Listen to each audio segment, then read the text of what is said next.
Hello and welcome to the One Arm and No Legs podcast. I'm Riain O'Connor and I am joined by... Adam O'Connor. I'm the one with the one arm. Yeah, I have no legs. Funny enough, we have the same last names. Maybe it's an O'Connor thing. I don't know. Maybe it's just genetic. Just all it's the genetics, even though we're not related. Even though we're not related, but it's just the O'Connor name. You're thinking, let's make this guy crippled. Sure, was not your sister that came up with the name? Oh yeah, no, my sister, in our awesome glory, my sister Erin came up with the one. She put up a keep moving. So it was the one arm, no legs, keep moving. And then I thought I like to keep moving because it's horrible, but I thought like with writing it down or like whenever you're seeing it, it looks better with just the one arm, no legs. What do you think? Yeah, I think we should maybe make it capitals next time though. Oh yeah. The first episode is just us trying to get to know each other, get you guys to get to know us, and why we're doing this podcast in the first place. Why are you doing it together? Basically the same thing, but I want to be able to, I know out there it's hard to get into film as someone who's not got a disability, but I think it's even 2 times harder to do it for someone who does. True. You know, because for me anyway, from my experience, I feel like I've used double effort than the people that I know that are already in the industry to get into the industry, so. Yeah, that's fair. So. And with me, it was a wee bit weird because my family was like, well, you're not going to be like a carpenter. Oh, you're not going to be a builder. Or you're not going to, I mean, with your sight problem and stuff, you're not going to be like good at those sorts of work, like labor work. You could be a one-man one, like. I mean, I could, but it'll be I might only do half the job because I can only see half the job. Fair enough. Oh, well, I suppose that's true. So tell me, what is it that your condition actually is? Or can you tell the people? Yes, so I had a stroke before I was born, which was 2000. You had a stroke before you were born? Yeah, I had a stroke. How does that work? I don't know, mate. I really don't. But no, but like legit, how does that work? I don't know. I really don't. I had a stroke before I was born, which was 2,000 brain damage on the left-hand side of the brain. Yeah. Because I don't know how the mind works, but like the left-hand side controls the right-hand side. Yeah. It confuses the hell out of me, but... I mean, I'm not a doctor, like, no, so... yeah, but it confuses the hell out of me, but I did that, and then I have right side hemiplegia, which affects the arm and everything, that's right. Yeah. And the right side hemianopia, which affects my sight, which means like the 2 rights of my eyes are gone. I got blind, they're blind. But like, are you fully blind, or is it just... No, it's the 2 rights. So I had glasses to help you see, but... It's like there and then all around there. Yeah. So it's the 2 rights? The 2 rights of my eyes. The 2 rights? The 2 rights. So there only has 1 right. And there's only 1 left. Sorry. On the right hand side. On the on the left eye, that right is gone. And on the right eye, all the right eye. Right, okay. So you can't see out of the right eye at all. Oh no, that's the thing. The left hand side of the eye, yes. Right hand side of the eye? No. Okay, fair enough. If that makes sense. Yeah, it makes sense now. Well, how about yourself? Well, I was born with a cardioventricular heart disease, and basically I grew up with that illness until I was about 16. And at 16 years of age, I went over to get an assessment for a heart transplant. And then at 18 years of age, I was taken to the Freeman, where I waited 12 weeks in hospital for a new heart from a donor. 12 weeks? 12 weeks. I was as an inpatient, like, so, I think by week 6 or 7, I was starting to sort of just feel like, coming home and just saying, nah, I'm done. But funny enough, a couple weeks after that, like, I got the call and, everything was quite quick and quickly paced. So I had the heart transplant, but unfortunately a couple of days later, I went into cardiac arrest, which caused me to lose both my legs. They basically cut open the sides of the calves to let air in to see if it would help. Yeah. But unfortunately, at that stage, there was no saving them. I would say was it tough, like, to try and get back to normality. Well, I think growing up with a heart condition, I didn't really have much normality anyway. That's fair. I think that's what helped me sort of cope with it a bit better than maybe someone who didn't have that growing up. But yeah, no, it was a hard time, obviously, and you know, I think at the time I probably felt more worried about my family and all than I did myself at the time. So, but again, it was vice versa for them. They were worried about me, but you know, 12 years on, I'm still alive getting and out kicking. and doing my own thing. Oh, I'm yeah. happy with what I'm doing, and you know, getting on with life as you should. So, Of course, I know. With my one, I've been taught to just keep on going. oh, you have to keep on going, sir. Oh, you know, because my granny has like the same sugar as me, and Yeah, just, yeah. that was normally like my mum's excuse. Well, Granny Miller can, your So granny you- can do it. So yours is genetic as well, then? I don't know, you know, that way. Oh, you I don't think it might be. Mm. I think it might be genetic, but my granny had the stroke when she was 32. Ah, okay, fair enough. So it Yeah. might be genetic, or it could be just Yeah, it could be just good to bad luck. just exactly bad luck. Well, You just know have what I to mean. you have to deal with the cards God gives you. Of course, of course. So And then with like, did you went to uni yet? Did you go to no, uni? I've applied for uni this year. You applied for uni. To do film and television production.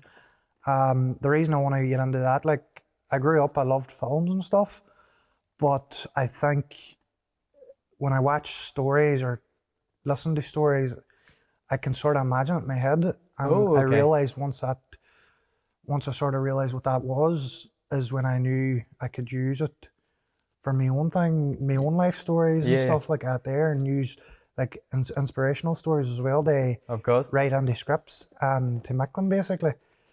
So I'm quite actually early on in my career, like, but as I say, it's I'm working with yourself. I'm working with Triple Vision in Belfast, and I'm also working with 105 Media as well. So yeah, I'm actually quite excited to be working with professionals now at this stage. Amazing, and I did a 2-year foundation degree course after I did my A levels. It's a 2-year foundation degree course In Ulster.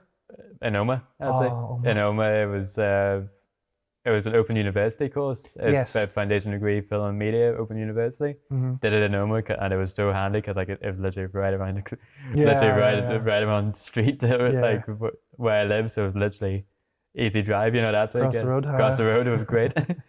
Handy enough, like. Oh yeah, and my lecturer actually told me about this thing called Cine. Yes.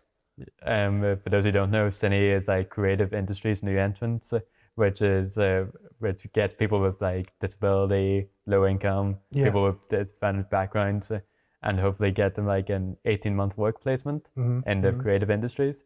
I got into the Fit for Factual.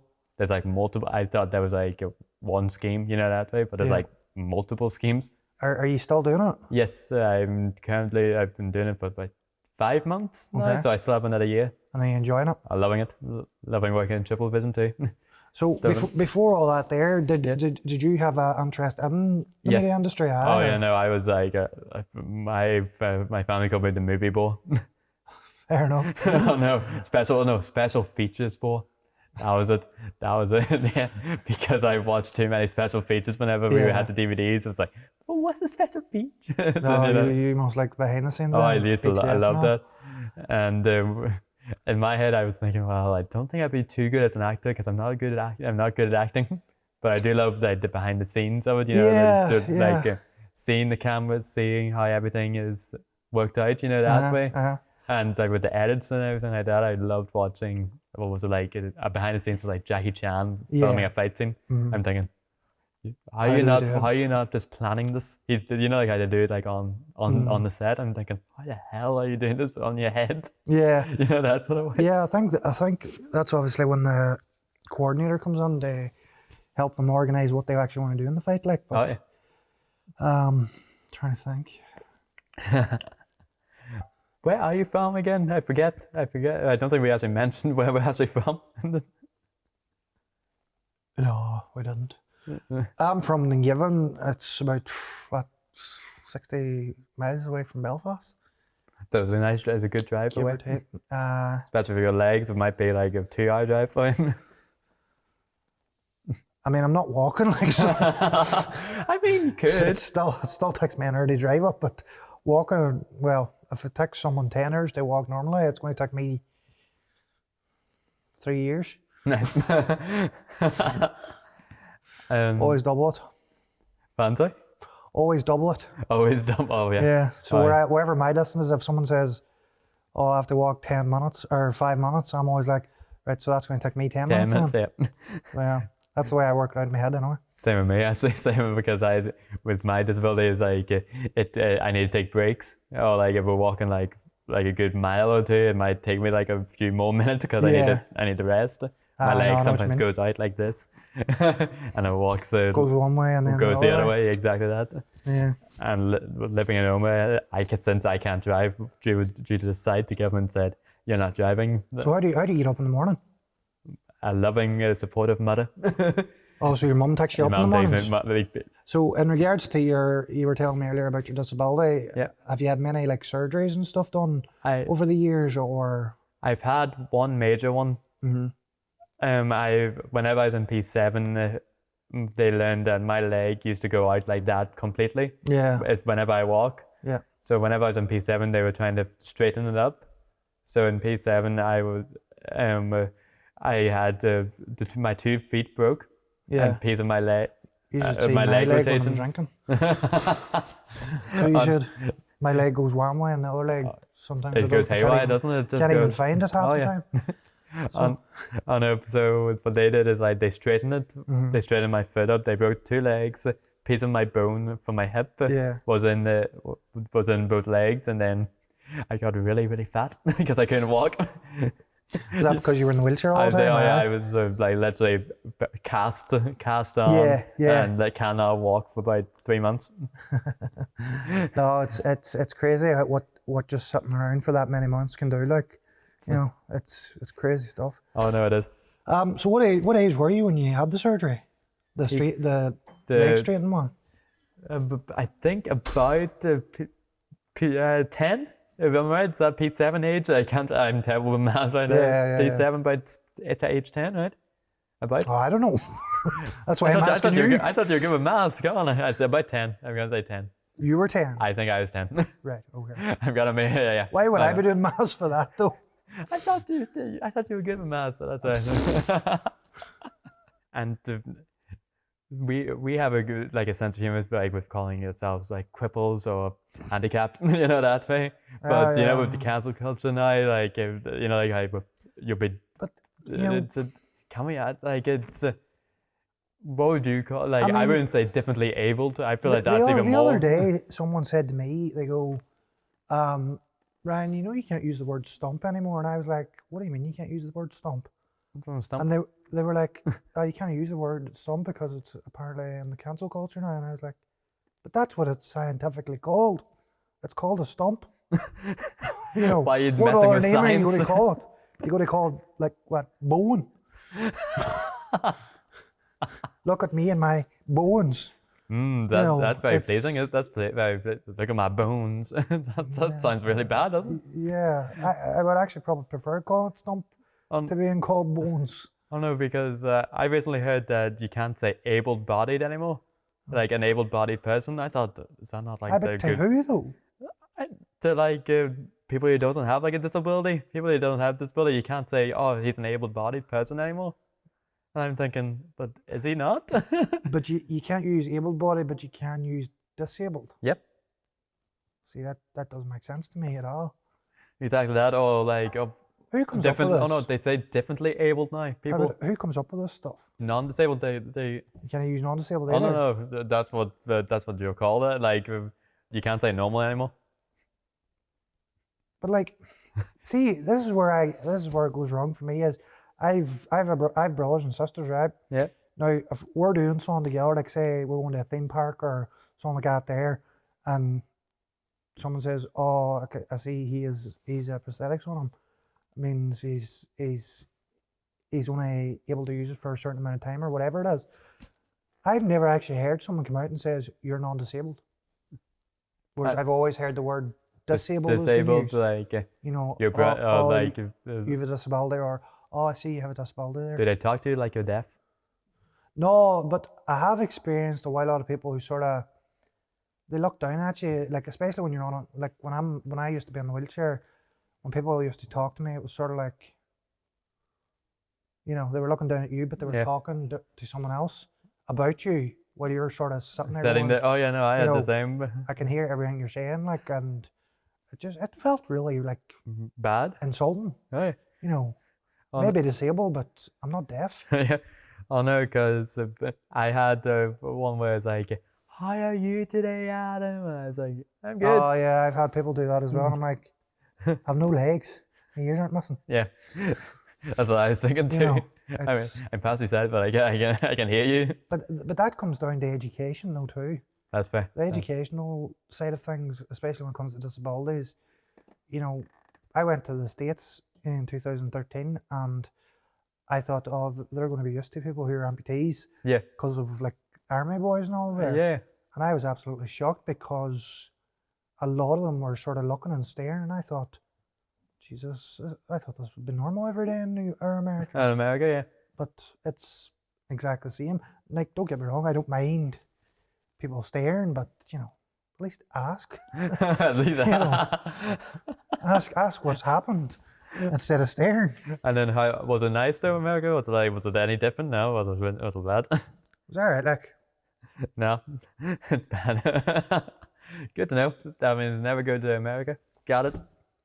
Oh no, but with getting into the industry as well, do you think it's easier, or did you try and get into the industry whenever you were in America, or did you just go because? Oh no, the American thing was a holiday. Just there's a holiday. Okay. Yeah, we ended up just going as a holiday after everything I'd been through at that time. Like so, at that stage, I wasn't really sort of looking forward, you know, into the future and what I wanted to do. Yeah. But after we came home, it was sort of like I sort of sat down and just thought, this is what I want to do, and I need to figure out how I'm going to get there. And as I say, it's hard. I understand it's hard to get into the industry, but for me, I think it's extra hard for people with disabilities because, like, could you name any film director that has a disability that is physical or mental? Not on the top of my head. Not on the top of my head. I've never like, for me, there's no amputated directors. There's no amputated writers that I can think of off the top of my head. And yeah, like the people that you think of, like with writers, you think of Tarantino or whatever. And I mean, but you don't think great directors. Don't get me wrong, but just because I have a disability doesn't mean I don't know how they think creatively. Yeah. You know, I think it actually helps. Oh yeah, you can think outside the box. Yeah, exactly, because of the, you know, life I've had. It's sort of like it is trauma, but you can always use trauma for good things as well. But it'd be easier though. You can actually use the crane yourself. Without, you can take your legs off, okay, and you can strap onto the crane and put on the camera. Yeah, exactly. That'd be fun. Exactly. That'd be fun. That'd be great, wouldn't it? Yeah. I mean, it's like maybe I could use the wheelchair with a crane, trying to go out, hold the camera myself. Yeah. No, it would be a good idea, but as I say, there's not one big film director out there that I know. Yeah, that has a disability. That has a disability. Now, there is a few actors and stuff. There's literally, I don't think I've ever heard of any amputated directors. No, I haven't heard of any. Like, there was a film Dwayne Johnson did a good few years ago. It was about an amputee, and I just thought, right, it's about an amputee, that should go to an amputated actor. Yes, not someone who has to use special effects to do it. Yeah. Because to me, I thought, you know, there must be plenty of amputees out there that have whatever the story's about. Exactly that. And I like Dwayne Johnson. I like The Rock. I think he's brilliant actor. But great actor, yeah. I think when it comes to disability roles, especially someone who not specializes, but someone who has experienced that in life should be the one that takes the role, because they're the only one that's going to understand that character's point of view. And instead of being the advisor, you become the person. You know, instead of being the advisor. That's the way I've always thought of it. It's I don't know. It's just, I think the industry is only starting to really come around now with disability and all, but I think there's still plenty of work to do.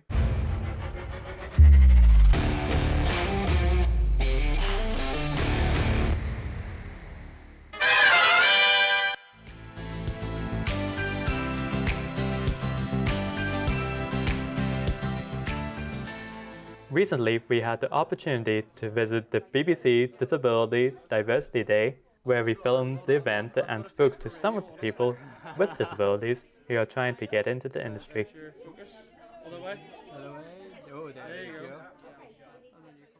My name is Erin Rebecca Gregg, and I'm a final year broadcast production student at Queen's University Belfast. Are you enjoying it? Very. My last class is on Tuesday. Yeah. And what do you enjoy most about your uni course?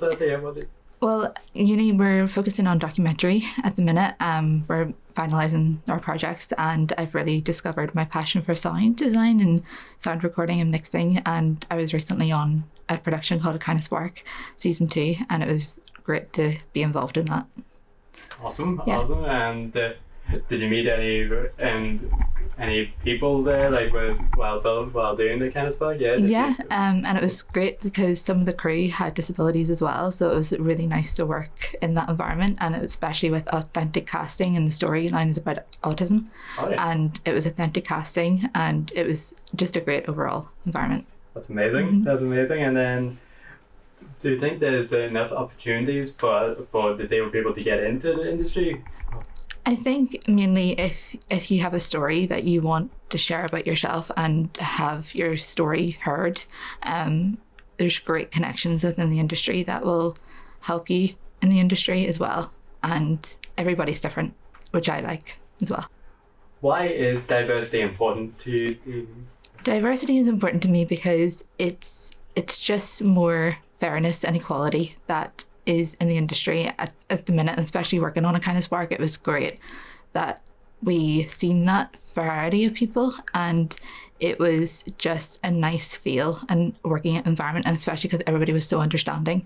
I think that's needed as well in the industry. My name's Michaela McNally, and I work for the BBC. I'm contracted there by NI Screen within the Commercial Rights and Business Affairs Department. How can we make this industry more inclusive, do you think, or do you have any ideas? I mean, I think the main thing is telling people from the get-go that it doesn't matter if you do have a disability, that there is a place in this industry for everybody, regardless of whether it's a physical ailment or whether it is that you're neurodiverse. There is a part for everybody to play within all productions. And for me, I might be the one that's doing contracting, but the person next to me might be the one that's operating the sound or the camera. And there is a place for all of us here. You just gotta work hard to find it. We also had the chance to speak to the BBC Diversity and Inclusion Manager, Emma Patterson. Would you have any advice for people who are trying to get into the industry? Or what would that be? Absolutely. I would say always keep your eyes out for anything that's going on. So, always be checking LinkedIn, people put up opportunities. And I know we probably said this a lot today, but, just approach people. People are very approachable in this industry. People like to talk about what they've done.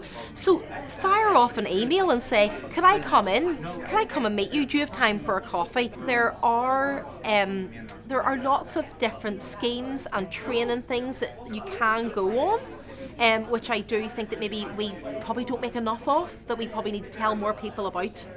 And that's probably getting into schools and telling them about it, because I think maybe when young people leave school they maybe don't know what's out there. Yeah, so that's another thing. Just to get them while they're young too. Absolutely, you said it, get them while they're young, get the spark so that they know the avenues they can go. But you know what else really plays into that? The parents. Oh, yeah. Telling the parents that this is a legitimate route to go down. This is a career that you can have. Because I've met a few parents in my outreach and they'll say things like, oh, that's not for him, that's not for her, oh, I don't know. And once you tell them a bit more about the industry and how it works and the adjustments you can make, they didn't know. Of course, and then as parents they could be really protectful, see the disability and then they thought, that could be a bad job. Absolutely. And with you saying all the reasonable adjustments, they could have that spark as well. They say that could be a really good opportunity. Absolutely. I did meet one woman who, she was shocked because she said to me, oh, my son's neurodivergent, so he wouldn't be able to work for you. Absolutely, we have so many neurodivergent people work for us, and what they bring is all that creativity with them, or just they think differently to maybe the way I think, and that's great. We need that diversity of thought in the building. So I think it really getting to parents as well as children and young people. Yeah. Hope to talk to you in the future. Absolutely. Thank you so much. Delighted.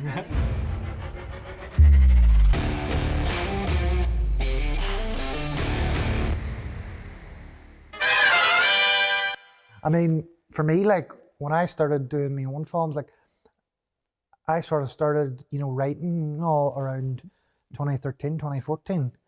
And everything I was writing, I was sort of like, oh, I'd love to make this, but, I don't know where to start. And That's fair. As I say, I got in contact with companies like NI Screen and all them. And then when I sort of started off as a writer, and then eventually I worked on a few like short films with a friend of mine from Derry. His name was David. He was brilliant. Like he was sort of my first director teacher. Yes. So everything he was doing, I was sort of. You were copying. Not even copying, but sort of learning. Learning bits. Learning wee bits. Yeah, bits and pieces. And stealing off them, I expect that. I mean.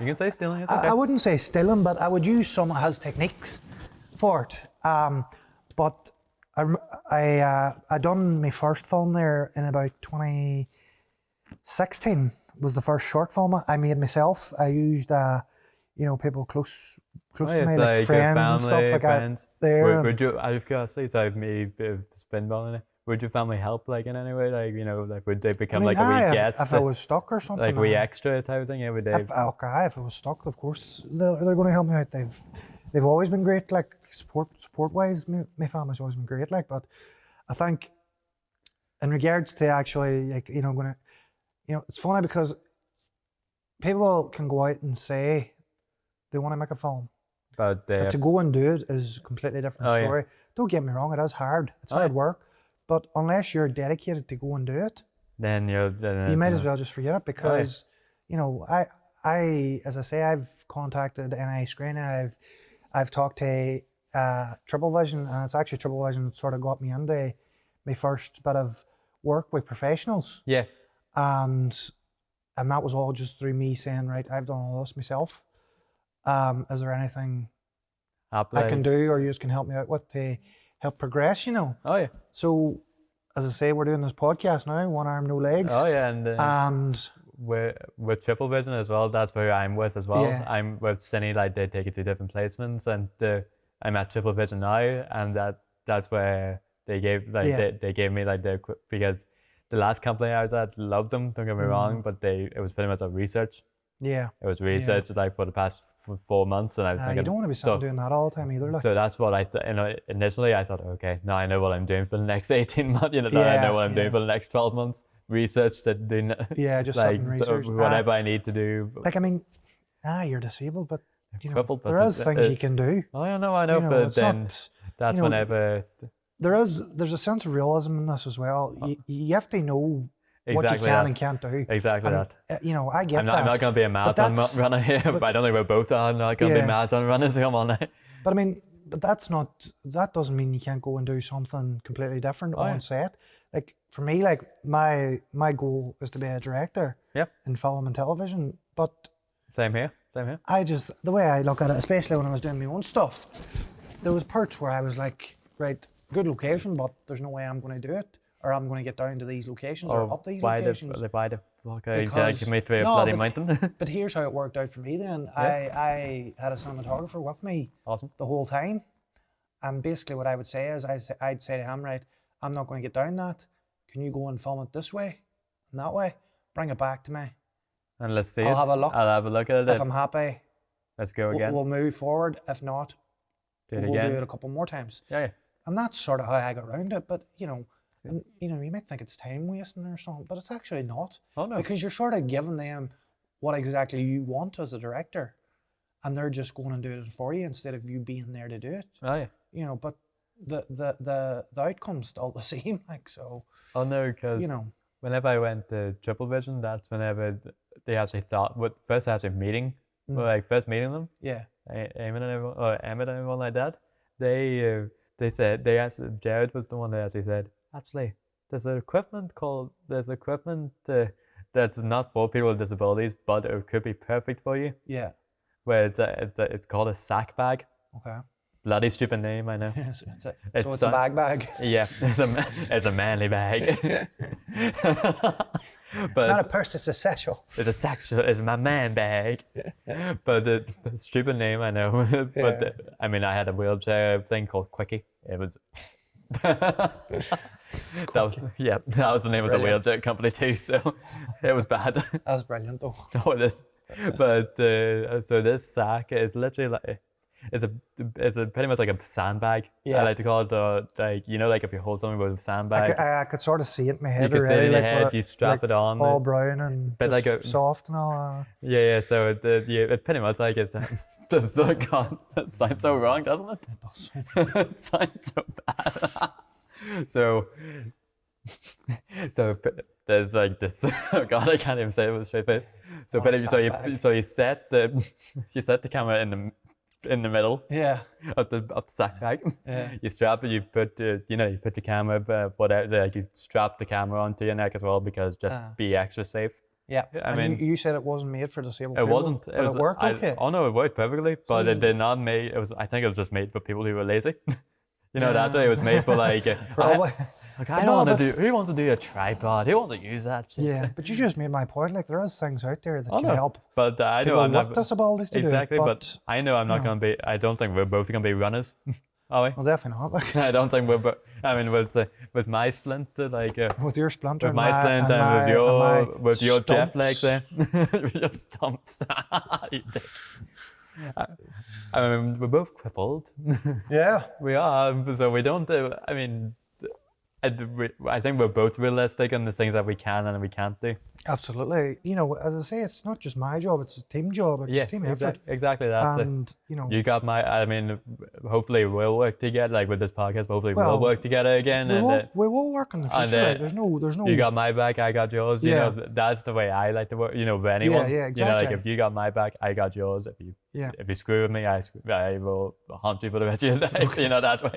That sort of way though. And you're not dead, like so. Oh no, but that way though. Yeah, I will hold the grudge. Yeah, no, I get where you're coming from, but I can work with anyone, like as long as it's reasonable. No, not even reasonable, but as long as I'm happy enough or they're happy enough to work with me, I'm happy enough to work with them. Exactly. I know. Yeah. I'm the same. That way. Like I done 3 films there in 2023. Okay. One of them I sent away to a few different international film festivals actually. Amazing. Ended up coming first in about 8 of them. Awesome. Got a couple of like choice awards as well from the festivals. So I think altogether I had about 11 or 12, and that was sort of the very first film I did. I wrote, directed, and produced myself. Amazing. I used my own money to get the props, to get everything, and all that there. But I'm one of them people that's when I want to do something, I'll do it until like you could say no. I'm the same way. 100 times, but I'll eventually like if I want it, I'll get it. Oh no, I'm the same way. And I think that's from a producing standpoint, that's a really good thing. Yeah, with someone else's, you'll probably look at like a really bossy person. But it's not about being bossy. It's more about, listen, I know I can do this, and I just need the opportunity to do it. Of course. And I'm asking you as professionals that have the experience to give me that opportunity to do it. Exactly. And as I say, you can do 99 ideas, and all of them can be really bad, but that 100 idea could be amazing. Will be the best one. Yeah. And that's the way I look at it, and that's why I don't take no for answer when it comes to this industry, because I don't see myself doing anything else, Oh yeah, no, because I'm the same way. If someone I think it's a bad thing. Whenever if someone says, you can't do it, I'll try my hardest just to prove them wrong. That way. Yeah, but see someone who says that you can't do it, and it comes back to what I said earlier about working in a team. Yeah. I mean, you would just say, I can do it, and then send one of your teammates to do it with you or for you, exactly because that, you know that's going to happen natural. anyway, Yeah. you know, being disabled and all. But, you know, I don't like the word can't. Oh yeah, no, that's You know, a because bad word. I think. I just think it, to me, it's not in my vocabulary because I don't take no for an answer. Yes. So it's funny, like, because you can't tell me that it's a no all the time, because eventually you will break. You will break until know, it's a yes. I've, as I say, it comes back to me growing up unhealthy. Like, I had a lot of patience then, whereas now I have the choice to make in my life, Exactly, and yeah. I have no patience left. So, you know, And yeah, I think I'm the same way. yeah, I think I'm like if there's someone that's like with school and everything. Like I loved whenever I got a good mark in an exam or whatever. yeah, And they'd be like, slap it up, you know that yeah, way. yeah. It's really fun just to see their reactions. Like, what? He's getting good marks? What? Yeah. Oh, I'm It's bad. absolutely buffed, sir. I mean, you need to get home, don't you? Yeah, You need to like, drive. See, even this is another thing, especially with me, like, because I'm using twice my energy to walk in prosthetics. That's true. Yeah. I'm going to get more tired, or I'm going to get tired more quickly.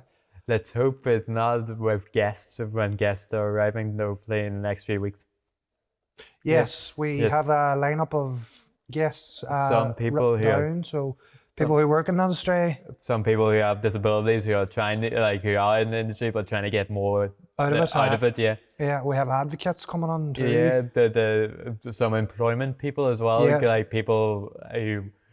people who run Employers, employments and stuff like that there. employers that help people with disabilities. Yeah, yeah. And then we can ask them questions like how How do you push yourselves how more? do you Get actually ourselves out there noticed? more to get Yes, into the exactly industry? that. Yeah. You know, what do we have to do to prove to them that this is where we belong, basically? Exactly that. And I mean, we're going to have a bit of crack as well. oh yeah, You know, it's not just going to be serious stuff all we're the not time. gonna like, we're not gonna depress everyone here. yeah, we're not. I mean, we're depressed enough as it is. So We're very cynical people. true story. So, So- and that's us. That's for us. today. That's us for today. Thank you so much for listening.